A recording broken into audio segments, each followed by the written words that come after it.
नमस्कार। इस कार्यक्रम में हम जानेंगे कि जन्म कुंडली में सूर्य के सभी भावों में क्या फल होगा। किस भाव में होने से व्यक्ति को किस तरह की नौकरी या फिर व्यवसाय करना चाहिए। सूर्य से कौन कौन से योग बनते हैं।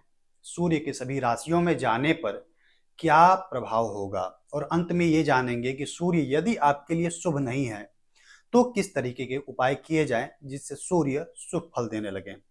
तो आइए शुरू करते हैं आज का कार्यक्रम। सभी ग्रहों में सूर्य के पास सबसे ज्यादा ऊर्जा है। हम पृथ्वी पर रहने वाले लोग सूर्य के कारण ही जीवित हैं। ये जो जितने पेड़ पौधे हैं या फिर अन्न आदि हैं, ये जिसमें कि जीवन है, सब सूर्य के कारण ही है। यदि सूर्य ना हो तो सब कुछ नष्ट हो जाएगा। इसलिए सूर्य को ज्योतिष में आत्मा कहा गया है। आपने कुछ लोगों को देखा होगा कि उनको बहुत कुछ आता है लेकिन किसी के सामने बोल नहीं पाते हैं या इंटरव्यू में भूल जाते हैं कि क्या बोलना है। ये जो स्थिति है वो सूर्य के कमजोर होने के कारण ही बनती है।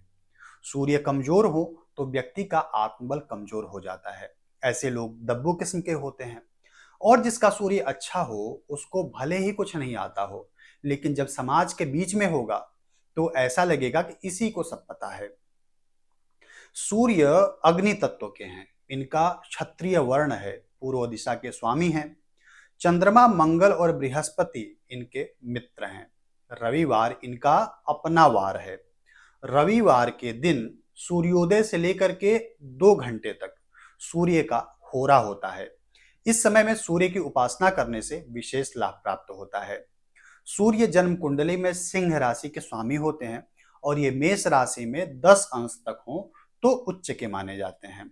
उच्च के ग्रह जो होते हैं वो विशेष लाभ देने वाले होते हैं। यदि सूर्य शुभ भाव में है तो व्यक्ति स्वस्थ होता है, फुर्तीला होता है, उसमें आलस नहीं होता है। आलसी और भी कई ग्रह बनाते हैं, लेकिन जिसका सूर्य कमजोर हो वो लोग भी आलसी होते हैं। ऐसे लोग कल पर अपने काम को टालते रहते हैं। अच्छा सूर्य हो तो व्यक्ति महत्वाकांक्षी होता है और अपनी महत्वाकांक्षा के कारण उच्च पद को प्राप्त होता है। जिसका सूर्य अच्छा हो वो लोग स्वाभिमानी होते हैं, किसी का एहसान नहीं लेना चाहते हैं। लेकिन इनमें एक दुर्गुण भी होता है कि ऐसे लोगों के अंदर ईगो बहुत होता है। सूर्य जिसका अच्छा हो उसको लगता है कि जो है हम ही हैं, बाकी सब तो ऐसे ही हैं। जब सूर्य जन्म कुंडली में तीसरे घर में, छठे घर में, दसम घर में या फिर एकादश भाव में हो तो विशेष लाभ देते हैं। शास्त्र कहते हैं कि जिसका सूर्य नीच राशि में हो या फिर कमजोर हो या फिर शनि राहु से प्रभावित हो तो ऐसे लोग स्वार्थी होते हैं, आक्रामक होते हैं, दूसरों से ईर्ष्या रखने वाले होते हैं। ऐसे लोगों पर भरोसा नहीं किया जा सकता है। ऐसे सूर्य के कारण पीठ में, हृदय में, नेत्र में कुछ न कुछ समस्या बनी रहती है। यदि सूर्य शुभ भाव में है, उच्च का है या फिर शुभ ग्रहों के प्रभाव में है या शुभ स्थिति में है तो व्यक्ति को स्पोर्ट्स में, पुलिस में, सेना में जाने से विशेष लाभ मिलता है। या फिर राजपत्रित अधिकारी हो गए, अच्छा किसान भी ऐसा व्यक्ति बनता है। केमिस्ट हो गए, सर्जन हो गए या फिर प्रबंधक भी अच्छे सूर्य वाले ही बनते हैं। अच्छे सूर्य वाले प्रसन्न रहते हैं, समाज में ऐसे लोगों का काफी सम्मान होता है। सूर्य के कारण जन्म कुंडली में कुछ मुख्य योग बनते हैं, जैसे कि वेश योग हो गया, वाशी योग हो गया, उभयचारी योग हो गया, भास्कर योग है, रवि योग है और विभावसु योग है। ये योग कैसे बनते हैं एक एक करके हम लोग समझते हैं। पहले वेशी योग को समझते हैं। तो जिस घर में सूर्य बैठे हैं उनके दूसरे घर में चंद्रमा के अलावा कोई और ग्रह हो तो ये योग बनता है। यदि ये आपकी जन्म कुंडली में योग है तो ऐसा जातक स्वस्थ होता है, सही बोलने वाला होता है, लेकिन ऐसा व्यक्ति थोड़ा आलसी और कम धनी होता है। यानी कि ऐसे व्यक्ति के पास बहुत ज्यादा धन नहीं होता है। वासी योग के बारे में शास्त्र कहते हैं कि जब सूर्य से 12वें घर में चंद्रमा को छोड़ करके बाकी के कोई ग्रह हो तो ये योग बनता है। इस योग में जिसका जन्म होता है वो व्यक्ति बुद्धिमान और विद्वान होता है। ऐसे लोग दयालु किस्म के होते हैं, इनका नाम बहुत होता है। उभयचारी योग तब बनता है जब सूर्य के दोनों ओर चंद्रमा को छोड़ करके अन्य ग्रह हो तो इस योग का निर्माण होता है। इस योग में जिसका जन्म होता है वो व्यक्ति विद्वान होता है, गुणवान होता है, धनवान, सुखी, दानी भी होता है। सांसद, मंत्री या फिर किसी संगठन का नायक भी ऐसा ही व्यक्ति होता है। कुल मिलाकर के ये योग बहुत अच्छा माना जाता है। भास्कर योग तब बनता है जब सूर्य जहां पर हैं उनके 12वें घर में चंद्रमा है, दूसरे घर में बुध हो और चौथे या फिर 8वें घर में बृहस्पति हो, तो इस योग का निर्माण होता है। इस योग वाला व्यक्ति सुंदर होता है, साहसी होता है, पराक्रमी होता है, धैर्यवान होता है और शक्तिशाली होता है। विभावसु योग तब बनता है जब लग्न से दूसरे भाव में सूर्य हो, 9वें भाव में बृहस्पति और चंद्रमा हो और 10वें भाव में मंगल हो, तो इस योग का निर्माण होता है। इस योग में जिसका जन्म होता है वो सुखी और शांत होता है। ऐसे लोग भाग्यवान होते हैं, अपने जीवन से संतुष्ट होते हैं, इनका परिवार अच्छा होता है और ऐसे लोगों का नाम यश बहुत होता है। अब बात करते हैं कि सूर्य के सभी भावों में क्या फल होगा। आपके स्क्रीन पर जो चक्र दिख रहा है उसमें पहले घर में 1 लिखा है, लेकिन आपकी जन्म कुंडली में यहाँ पर कोई भी अंक हो सकता है। जो अंक लिखा है वो राशि है, लेकिन जो स्थान है वो भाव है। तो हम लोग अभी भाव की बात करेंगे। तो सूर्य यदि जन्म कुंडली में प्रथम भाव में है तो व्यक्ति स्वस्थ होता है, शक्तिशाली होता है, समाज में उसका प्रभाव होता है। ऐसा व्यक्ति दयालु किस्म का होता है। ऐसा व्यक्ति आत्मसम्मानी होता है, किसी का एहसान नहीं लेना चाहता है। ऐसा व्यक्ति महत्वाकांक्षी होता है, किसी काम को लेकर के उसमें एक जिद होती है जिसके कारण वो उस काम को कर ले जाता है। यदि सूर्य लग्न में है और निर्बल है या फिर पाप ग्रहों के प्रभाव में है तो व्यक्ति जिद्दी होता है, लेकिन गलत चीजों के लिए। ऐसा व्यक्ति क्रूर किस्म का होता है और तानाशाह जैसा व्यवहार करता है। यदि सूर्य दूसरे भाव में है तो व्यक्ति धनी होता है, समाज के प्रतिष्ठित लोगों का प्रिय होता है, सुखी होता है, लेकिन आंखों में कोई ना कोई विकार रहता है या नेत्र कमजोर रहते हैं, मानसिक तनाव रहता है। यदि इस सूर्य पर शनि की दृष्टि हो तो व्यक्ति निर्धन हो जाता है। यदि सूर्य तीसरे भाव में है तो व्यक्ति धनी, पुरुषार्थी और समाज में प्रभावशाली बनता है, भाई बहन के सुख में कमी लाता है। इस जातक के मित्र यदि अच्छे हैं, मतलब ईमानदार हैं, नैतिक गुण वाले हैं, तो इस व्यक्ति को वो पसंद आते हैं। सूर्य यदि चौथे भाव में है तो व्यक्ति हमेशा चिंता में लगा रहता है, जो वस्तु उसे नहीं मिल सकती है उसी के पीछे लगा रहता है। सुख सुविधा बहुत अच्छी नहीं मिल पाती है, माता का सुख भी बहुत कम ही मिल पाता है। परिवार से इस व्यक्ति को कष्ट मिलता है और इस व्यक्ति से भी परिवार वालों को कष्ट मिलता है। इस व्यक्ति के मित्र बहुत कम होते हैं या कई बार नहीं भी होते हैं। सूर्य यदि पंचम भाव में है तो व्यक्ति बहुत अच्छा नेता बनता है, उपदेश देने वाला बनता है, ज्योतिषी, वेदांत का विद्वान बनता है, लेकिन संतान की कमी होती है। संतान से संबंधित चिंता हमेशा लगी रहती है। यदि सूर्य छठे भाव में है तो व्यक्ति के शत्रु हमेशा दबे रहते हैं। ऐसा व्यक्ति कम बीमार पड़ता है। ऐसे व्यक्ति को न्याय करना अच्छा लगता है। समाज में इस व्यक्ति का प्रभाव काफी रहता है। ऐसे व्यक्ति के जीवन में कितनी भी समस्याएं आ जाएं, आसानी से हल हो जाती हैं। यदि सप्तम भाव में सूर्य है तो व्यक्ति का स्वभाव काफी कठोर होता है। ऐसा व्यक्ति स्वार्थी और कामुक होता है।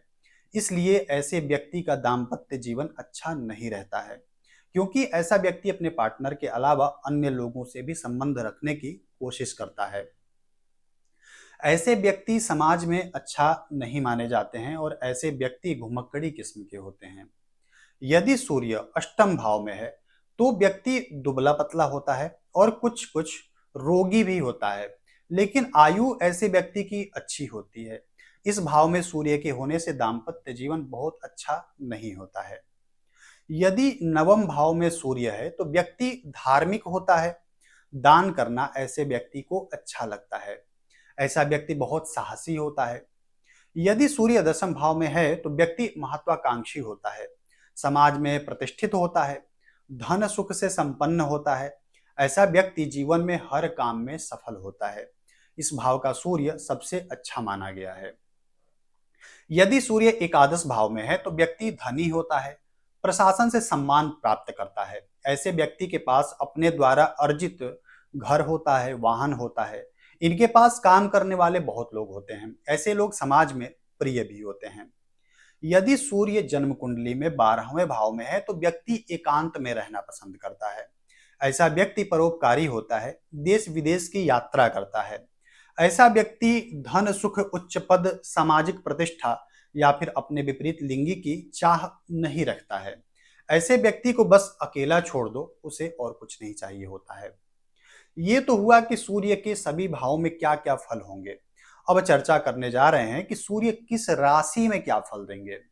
अब जो चक्र है आपके स्क्रीन पर, उसमें अब राशि लिखी गई है और अंक भी लिखा गया है। जन्म कुंडली में अंक ही लिखा जाता है, राशि का नाम नहीं लिखा जाता है। इसे आपको समझने के लिए हमने लिखा है। तो हो सकता है कि आपकी जन्म कुंडली में ये अंक किसी और भाव में हो, तो आप अपनी कुंडली में उसके अनुसार देखिए। तो यदि सूर्य मेष राशि में है तो उच्च के माने जाते हैं। अब इस राशि में होने से व्यक्ति का विचार सात्विक होता है। ऐसा व्यक्ति आध्यात्मिक होता है। ऐसे व्यक्ति का समाज में मान सम्मान, यश आदि होता है। लेकिन ऐसे व्यक्ति के पास धन संपत्ति या फिर पैतृक संपत्ति काफी कम होता है। ऐसा व्यक्ति घूमने वाला होता है, इसे घूमना काफी पसंद होता है। यदि सूर्य वृष राशि में है तो व्यक्ति को सुख सुविधाएं मिलती हैं और ऐसा व्यक्ति किसी संगठन का प्रबंधक बनता है। सामाजिक कामों में ऐसा व्यक्ति प्रतिष्ठित तो होता है, लेकिन जीवन साथी का सुख काफी कम प्राप्त हो पाता है या कई बार मिलता ही नहीं है। यदि सूर्य मिथुन राशि में है तो ऐसे व्यक्ति का दिमाग बहुत तेज होता है, जिसे कुशाग्र बुद्धि कहा जाता है, वैसा इसका दिमाग होता है। ऐसा व्यक्ति किसी चीज की आलोचना करता है तो समाज में काफी बदलाव आता है। जैसे आपने श्रीलाल शुक्ल जी का नाम सुना होगा या फिर हरिशंकर परसाई जी का नाम सुना होगा। ये लोग अच्छे व्यंग्यकार थे और एक अच्छे आलोचक थे। जिसका सूर्य मिथुन राशि में हो वो लोग घुमक्कड़ी होते हैं, लेकिन उनका जीवन स्थिर नहीं रहता है, हमेशा कुछ न कुछ लगा ही रहता है। जिसका सूर्य कर्क राशि में हो तो व्यक्ति के स्वास्थ्य में कमी रहती है और हमेशा एक चिंता बनी रहती है, जिसके कारण व्यक्ति के पास हमेशा धन का अभाव रहता है। ऐसा व्यक्ति अधिकतर देखा गया है कि दूसरों पर आश्रित रहता है। इस व्यक्ति के जीवन में उतार चढ़ाव हमेशा बने रहते हैं। सिंह राशि सूर्य की अपनी राशि है। तो जिसका सूर्य सिंह राशि में हो तो व्यक्ति किसी भी काम को लेकर के दृढ़ प्रतिज्ञा वाला होता है कि अब ये करना है तो करना है। इस व्यक्ति के पास आत्मविश्वास बहुत होता है। उसके पास हमेशा नए नए विचार आते हैं। यदि ये व्यक्ति रिसर्च का काम करता है तो काफी ऊंची जगह तक जा सकता है। जिसका सूर्य कन्या राशि में हो तो व्यक्ति दयालु और विनम्र होता है। इस व्यक्ति के पास धन काफी होता है। ये व्यक्ति लेखक होते हैं, कलाकार होते हैं, गणितज्ञ या फिर दर्शन शास्त्र के क्षेत्र में जाते हैं तो ये बहुत अच्छा काम करते हैं। तुला राशि में सूर्य नीच के हो जाते हैं। जैसे कि मेष में सूर्य उच्च के थे, वैसे ही तुला में नीच के होंगे। तो यदि सूर्य तुला राशि में हो तो व्यक्ति बहुत कड़वा बोलने वाला होता है। ऐसा व्यक्ति बहुत कामुक किस्म का होता है। वो कोई भी काम करे तो उसे कभी संतुष्टि नहीं मिलती है, जिसके कारण हमेशा भटकाव की स्थिति बनी रहती है। और ऐसा व्यक्ति अपने आप से दूसरों को कंपेयर करता है और उसके कारण हीन भावना से ग्रस्त हो जाता है। यदि सूर्य वृश्चिक राशि में हो तो व्यक्ति जिद्दी होता है गलत कारणों के लिए। ऐसा व्यक्ति अनैतिक काम करता है, स्वार्थी होता है। समाज में जिन चीजों को बुरा माना जाता है उसको ही बेच करके ऐसा व्यक्ति धन कमाता है। यदि सूर्य धनु राशि में है तो ऐसा व्यक्ति ईमानदार होता है। उसके पास ज्ञान होता है, बुद्धिमान होता है, विद्वान होता है, धनी होता है, समाज में सम्मानित होता है। इस व्यक्ति की कीर्ति और यश दूर दूर तक होता है। जिसका सूर्य मकर राशि में है तो ऐसा व्यक्ति परिश्रमी होता है, साहसी भी होता है, लेकिन कंजूस और कपटी किस्म का होता है। ऐसा व्यक्ति निम्न दर्जे का काम करने वाला होता है। यदि इस सूर्य पर शनि की दृष्टि है तो ऐसा व्यक्ति गलत लोगों के संगत में भी होता है।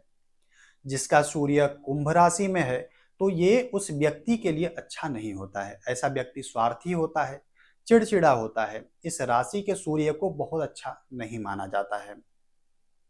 यदि सूर्य मीन राशि में है तो व्यक्ति शांत जगहों पर रहना पसंद करता है, शांत रहना पसंद करता है, लेकिन अपने जीवन से असंतुष्ट रहता है और ऐसे व्यक्ति के जीवन में अनेकों बाधाएं आती हैं। इस व्यक्ति के साथ कोई कपट व्यवहार करता है तो ये व्यक्ति बहुत ज्यादा दुखी हो जाता है। इस व्यक्ति को छल पसंद नहीं होता है। तो ये थे सभी भावों में और राशियों में सूर्य का प्रभाव। यदि आप भी सूर्य से पीड़ित हैं तो कुछ उपाय करिए। यदि आपकी जन्म कुंडली में सूर्य शुभ भाव के स्वामी हैं लेकिन शनि राहु के कारण पीड़ित हैं या ऐसे ही किसी दोष से पीड़ित हैं तो ऐसे में सूर्य के लिए माणिक्य रत्न धारण करना चाहिए। यदि सूर्य अशुभ भावों के स्वामी हैं तो रत्न बिल्कुल नहीं धारण करना चाहिए। फिर सूर्य की जो सामग्री होती है उसका दान करना चाहिए। और सूर्य की उपासना तो सभी को करना ही चाहिए, चाहे सूर्य आपके लिए शुभ हो या फिर अशुभ हो। सूर्य को अर्घ्य देना चाहिए, आदित्य हृदय स्तोत्र का पाठ करना चाहिए, प्रातः जल्दी उठना चाहिए। ये सूर्य के उपाय हैं। समस्या यदि ज्यादा हो तो कुंडली दिखा करके उसके उपाय भी आप जान सकते हैं। हमसे कुंडली दिखाने के लिए ऊपर दिए नंबर पर आप व्हाट्सएप कर सकते हैं। तो ये जानकारी था सूर्य के बारे में। आज के लिए बस इतना ही। अगले वीडियो में हम जानेंगे चंद्रमा के बारे में। यदि आप चैनल पर नए हैं तो इसे सब्सक्राइब कर लीजिए और बेल आइकन को जरूर दबाइए, जिससे आपको वीडियो तुरंत मिल जाया करें। धन्यवाद।